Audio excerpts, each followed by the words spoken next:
안녕하세요. 보편안한의원 오명준 원장입니다.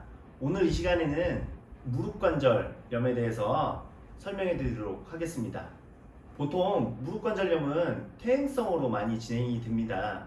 사실 모든 무릎에 생기는 염증이 퇴행성은 아니지만 오늘 이 시간에는 퇴행성 무릎관절염에 대해서 설명하도록 할게요.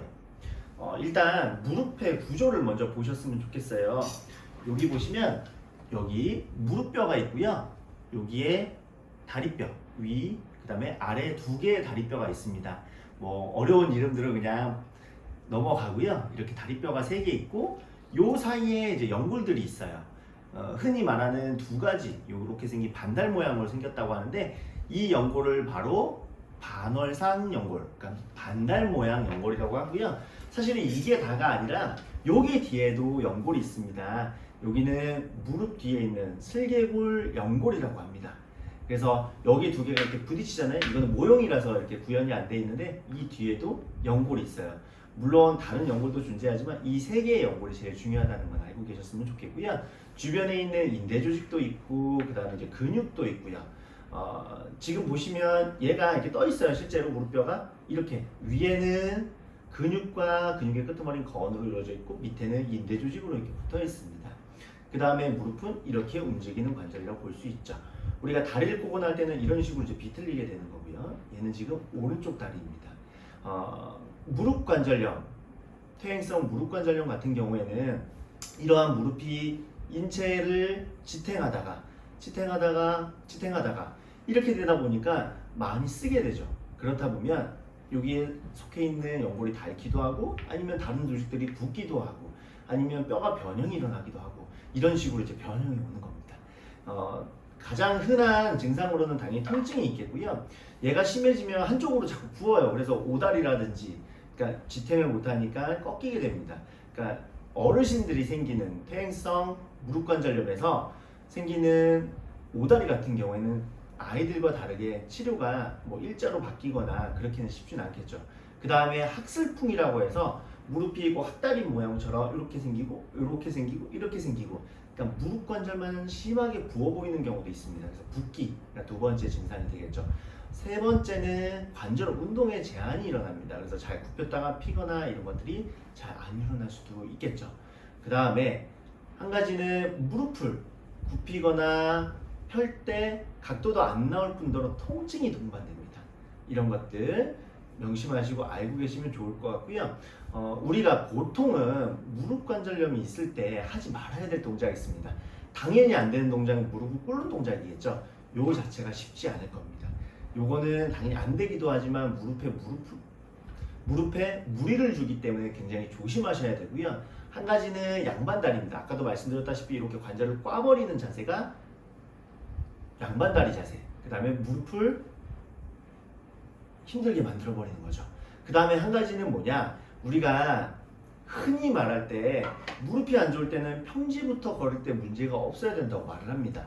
그런데 보면 무릎을 위로 올라갈 때 내려갈 때 이때 많이 쓰는 분들도 많이 계세요. 그래서 무릎 강화시킨다고 등산 같은 거 하시는 분들이 있는데 그러시면 큰일 납니다. 무릎은 어떤 경사로라든지 계단을 올라갈 때 무릎이 받는 힘이 체중의 2배까지도 올라가게 되고요. 계단을 내려가거나 뭐 경사길을 내려갈 때는 7배까지도 가요. 굉장히 크죠. 그래서 무릎은 절대적으로 걸을 때, 평지를 걸을 때 무리가 없어야 된다는 거고요. 그 다음에 올라가고, 그러니까 내려갈 때는 뭐 계단으로 올라갔으면 엘리베이터 내려오는 식으로 이런 식으로 트레이닝을 하셔야 되는 겁니다. 그 다음에 한 가지는 염증이 심하기 때문에 이거는 그 정도까지 되면 수술을 하지 않고 치료하는 방법은 보존적인 치료가 당연히 있겠죠. 그 방법 중에 하나는 여기에 이제 염증이 잘 생기지 않게끔 약침이라든지 아니면 봉침을 쓰게 됩니다. 그래서 소염 진통작용을 줘서 더 이상 붓지 않고 염증이 진행되지 않게 막을 수 있다는 거고요. 그 다음에 무릎이 자꾸 많이 쓰다 보니까 이게 틀어지고 그 다음에 압력이 계속 주어져요. 그래서 추나 치료를 통해서 얘를 풀어줄 수가 있습니다. 무릎 관절은 절대적으로 얘만 존재하는 게 아니라 위로는 근육, 아래도 근육, 그 다음에 연부 조직들도 있기 때문에 얘들만 잘 풀려도 문제가 안 생깁니다. 그런데 얘가 풀리지 않으면 골반에도 문제가 생기거나 아니면 발목 관절에도 문제가 생기는 경우가 많기 때문에 꼭 반드시 유의해서 같이 풀어주고 압력을 줄여줘야지만 치료가 된다는 거. 알고 계시면 좋고요. 무릎 관절염에는 특히나 한약이 굉장히 큰 효과를 줍니다. 그래서 관절 운동을 원활하게 하면서 힘을 줄 수도 있고요. 그 다음에 염증도 제거할 수 있으니까 이게 필요한 분들은 한약 처방을 저희가 한의원에서는 하기도 합니다. 그런데 먼저 해야 될 거는 우리가 자세 교정이라는 거죠. 아까도 말씀드렸다시피 잘 되지도 않으시겠지만 그런 동작들을 무리해서 하다 보면 더 힘이 들기 때문에 주의하셔야 되고요. 마지막으로 한 가지 더 자세에 대해서 설명을 드릴게요. 우리가 흔히들 다리를 뻗게 되면 괜찮다고 생각을 하시는데 그것도 아니고요. 이게 지금처럼 저처럼 의자에 앉아 계시면 상관이 없는데 평지에 마룻바닥에 앉아 계실 때는 약간 구부린 자세가 안정적인 자세입니다. 그래서 여기 보시면 쿠션처럼 이렇게 놓고 있는 자세가 굉장히 좋은 자세가 되겠죠. 왜냐하면 반대로 이렇게 뻗게 되면 백리라고 해서 이게 반대로 꺾여버려요. 그러면 무리가 무릎에 더 많이 간다는 뜻입니다. 그래서 이런 부분들만 조심하시면 퇴행성 관절염이 있다 손 치더라도 빨리 좋아질 수 있고요. 진행되는 것도 막을 수가 있습니다. 예방할 수도 있고요. 그래서 무릎이라는 거 외부 충격으로 인해서 생기는 증상들도 있지만 이렇게 나이가 들면서 생길 수 있는 퇴행성 질환도 충분히 관리 가능하다는 걸 알고 계셨으면 합니다. 오늘은 무릎 관절염, 특히 퇴행성 무릎 관절염에 대해서 알아봤는데요. 꼭 명심하시고 만약에 통증이 있거나 붓기가 있거나 이러신 분들은 치료를 빨리 서두르시기 바라겠습니다.